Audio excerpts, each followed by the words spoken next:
the thrill of the hunt to be, of course, lurking on many of all these members of Evos Esports.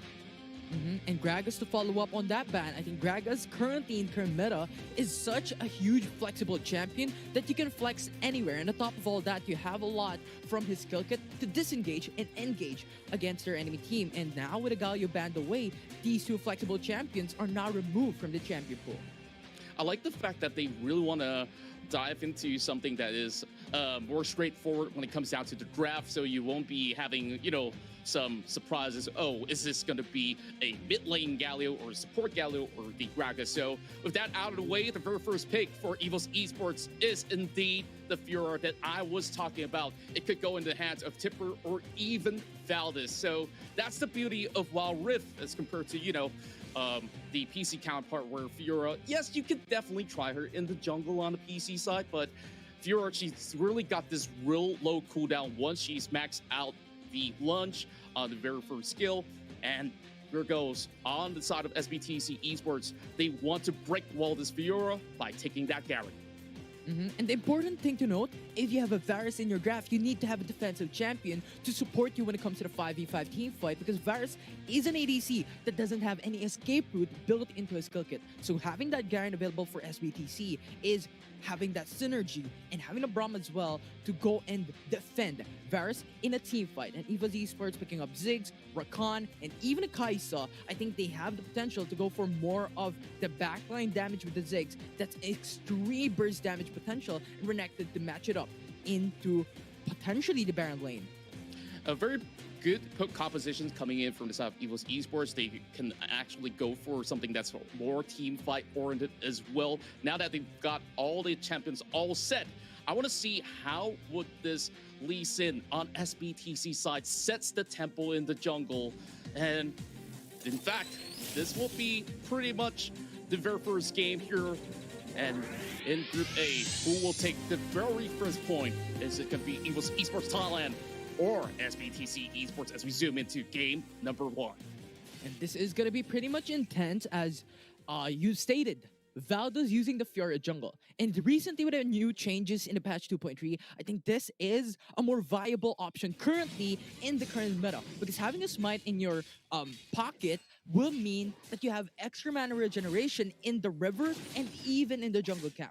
So Fiora can just spam out his kills, not even risking losing mana to go for an aggressive play.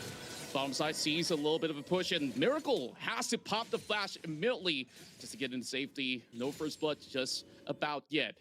Less than a minute, and we've already seen both sides really testing the aggressions that they could possibly pull up on each other.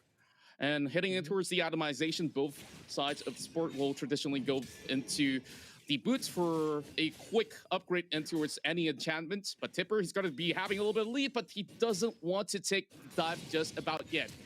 Barrier already being used up. Oh, we do see a flash. That might just be first blood for Evos Esports Thailand.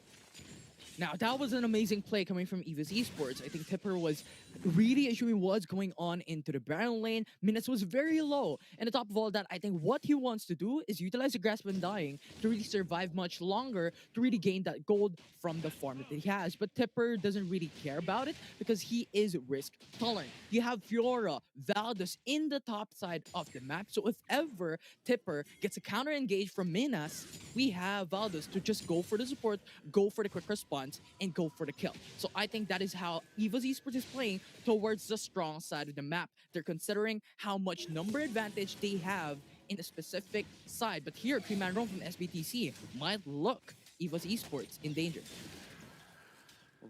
As we can see from here, Evos Esports will be unfazed. They've already had the hindsight by just dropping the ward over on towards the golems, as there wouldn't be enough wave clear from the side of SBTC Esports to be able to shove the wave in time for that real early game dive. It's still pretty much 2 minutes into the game, and level 5 has already been, of course, achieved from the side of TF, where he could easily go into just start the fight with a Dragon's Rage. Now, Minas is getting a little bit of attention coming in from the Fiora, and once again, Tipper just playing extremely aggressively, forcing Minas to hug the turret.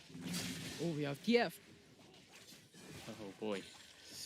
A little bit dicey here. I believe that they don't really want to go all in by the top side of the corner map. And as we can see from the itemization, Bombi Cinder already being completed by the Garen of SBTC Esports. I believe that he'll be working towards the Sunfire Cake eventually. And this will be a very early completion of the Manamune as well for SBTC.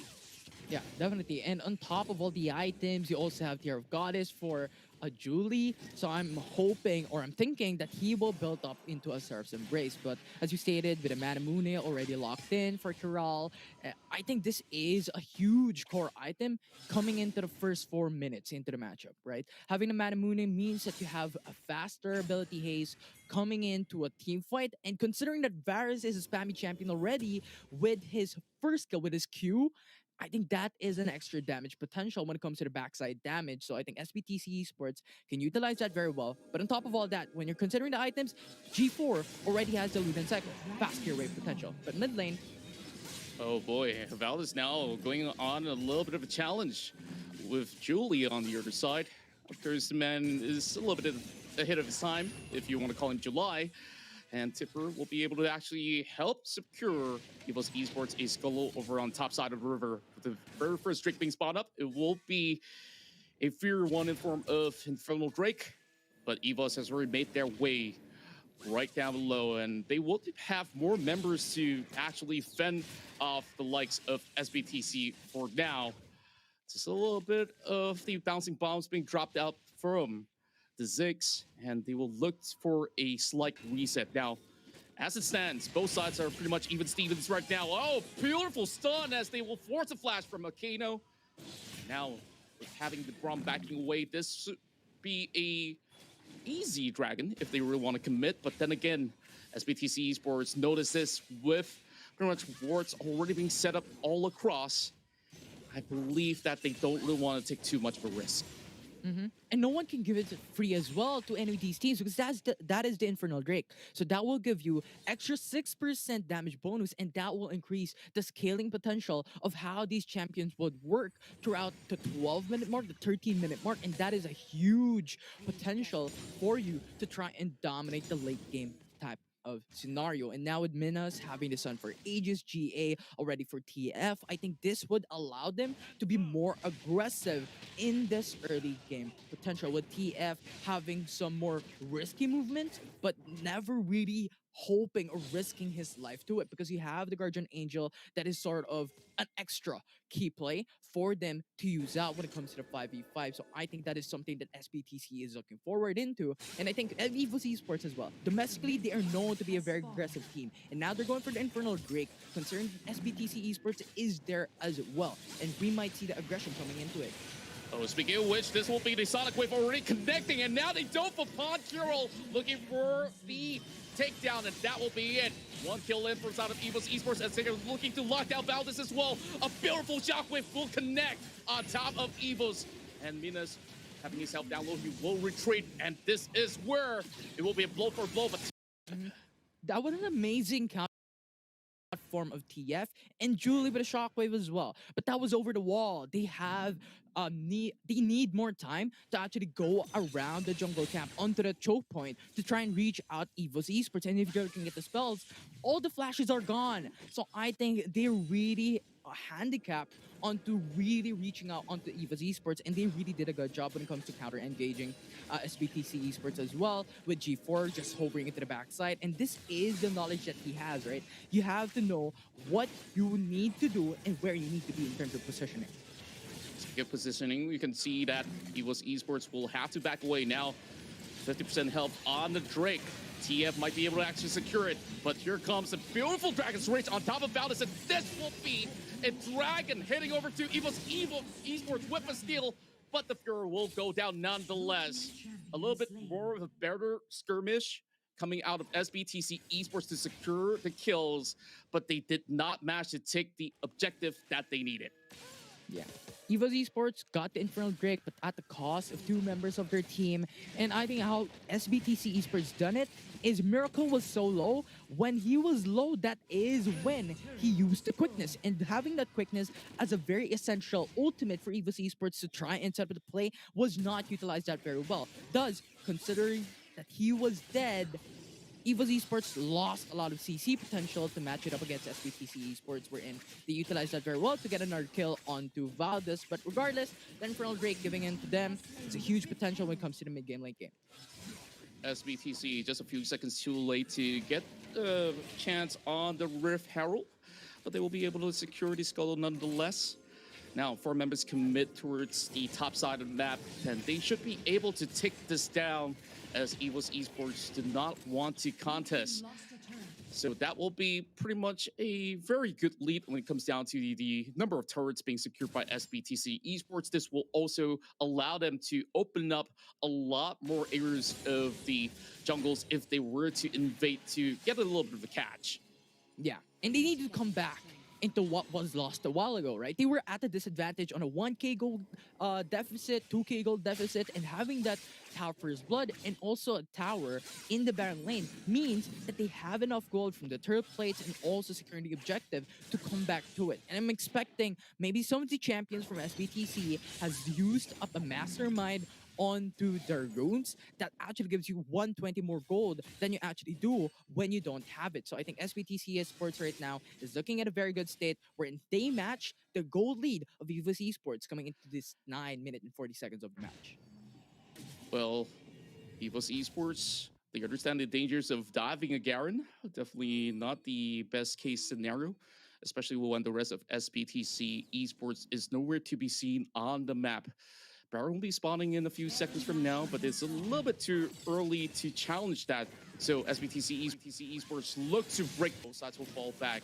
SBTC does not want to overextend. Mega Infernal Bomb will not connect to any members of SBTC.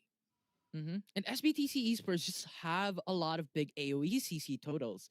Julie has the Shockwave. You have Akano with the Glacial Fissure as well. Minas with the Magician Justice to actually go for huge damage potential. So I think that's something that SBTC Esports has against Evos Esports, right? And on top of all that, you also have the Chain of Corruption from Kiral to go for the root. So I think SBTC Esports is really at an advantage when it comes to the 5v5. I would definitely agree with that, and they really have to look out for all these chain crowd controls to also avoid that. We won't be really seeing too much of the Quicksilver enchantment to be built up when it comes down to the competitive play for either sides of the region. As you can see from the list, you have the Proval on Valdez, which is relatively interesting, which we have not really seen before, even back in Baron Lane, which usually they would opt for a teleport, or at times, even the stasis enchantment. But I do think that Proto Build Enchant was picked up because Evos Esports, with Valdez going to the jungle, he needs to secure more of the distance game against SBTC Esports, considering that he is matching up against TF in the jungle. So I think having the Proto Build Enchant gives him a little bit more distance to cover in when it comes to those objective games in a 5v5. Exactly, and also to add on top of how you can effectively, of course, look for the bottle procs coming in from each direction when he opens up the Grand Challenge. Now, Drake number 2 has spawned. This will be the Mountain Drake, but Evos Esports is looking to give this one up in exchange with an attempt of that Mega Infernal Bomb, not really snatching it away from SBTC. Beautiful knockup, and G4 turns golden for his life moment. Tier 2 up top, it's gonna be crushed down real instantly. But for SBTC Esports, they're on a hunt. Will they be able to pick up a couple of kills over on Valdez or even Tipper? I think Evos Esports was doing the ideal play here because the SBTC was just going in for the 5-man roam into the mid lane, so they have a shorter distance to cover coming into the Mountain Dragon, but now fight in mid lane. Beautiful quickness coming in, connecting on top of Akano, but he has managed his way out by forcing a flash out and, of course, hopping back to his teammates. So that should just be all that Evos could possibly do. Just a little bit of dance over the mid side, sure. with no heavy commitment from either side. But SBTC Esports is looking to bring a lot more attention towards the mid lane, while there's more members of Evos Esports now trying to hunt out Minus over on the top side. I won't really see a point of doing so because there's not too much of a major objective, but if they were to be able to actually pick one member up, it could actually lead to a call for the Baron. Yeah, I mean, having the state of the game very close in terms of gold lead, only 2K, this is really valuable even on a single game. Dragon's Rage lands on top of the Ziggs and G4 goes down. He has already popped the status enchantment, so he won't be able to survive even if he does have the flash. Now, Cerberus is going to be stopping any sort of the aggressiveness coming in from TF, and here comes dicing right in as they all jump on top of SBTC Esports. That's a little bit too late as they will look to set up a dive. They don't care about the turret spell, as we'll be able to chop them all up. Now it's 9-5, and Evos Esports holds a slight lead of 3,000 in gold difference. Slice and dice, Tipper coming in, and now mid lane once again. Oh boy. It seems like this is never going to end at this rate, but there will be the Guardian's Angel left available for TF. Temper still looking to proc it all up, and he could potentially get a double kill out of this, but the turret is all that Evos Esports is looking for, and this will be able to at least get them a little bit more control all over the mid lane. And now, from that engagement, it was a 2-4-1 in favor of Evos Esports, and SBTC was only able to secure G4, and that was the mid laner. But they lost their mid lane and their ADC on top of all that. And now Evos Esports having that security onto those kills means that they have a lot in preparation for SBTC Esports, and they got the 2 turrets that they were hoping for. That was the mid lane tier 1 and the tier 2 top lane in the past couple of minutes. And that means they have a lot of gold that they can utilize, and now they're at the 4K gold lead, which is a lot considering that we are in the 15-minute mark of the game, and they need every single thing that they could get away from SBTC Esports, considering that they have a lot of tanky champions. And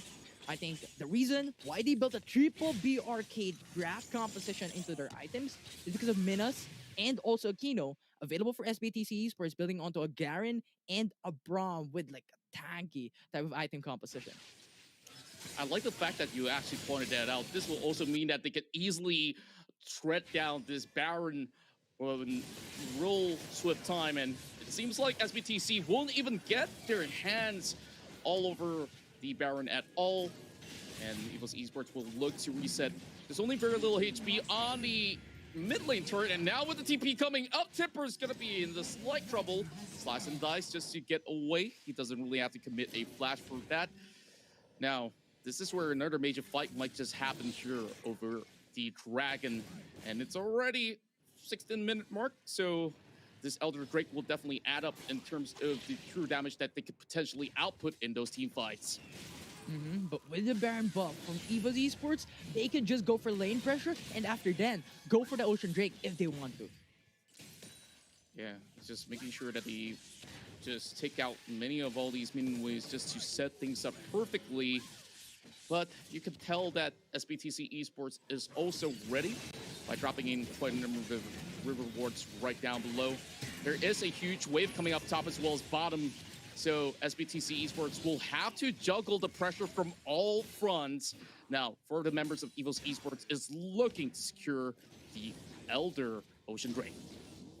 And this is what we're talking about a while ago. Evos Esports pressures in all lanes. They could go for the Elder Ocean Drake then after. So I think this is something that we need to look forward into. Oh, Chain Corruption connects, and this is where there will be the killer instinct being popped up. Captain gets a double as they hunt out for Miles. He's looking for the steal, but it will not be it. Evos Esports absolutely crushes it, and over the top side, Timber is looking to end the game by hitting down the Nexus. And the very first point in the group stage of Group A will go to Evos Esports of the Thailand region.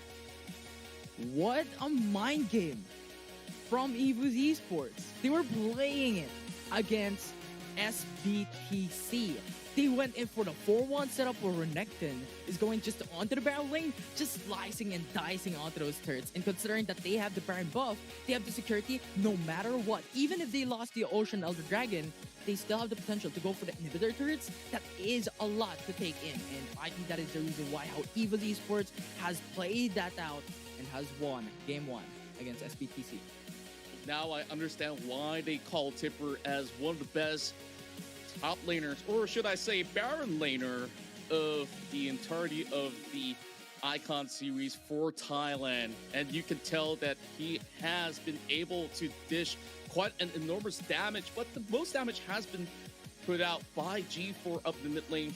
Very typical of a Ziggs, as you could be landing many of these pokes, but just look at the grab for the goal. There was a point in time, or should I say two, for SBTC where they were holding on to very slight lead, but what exactly went wrong for SBTC Esports?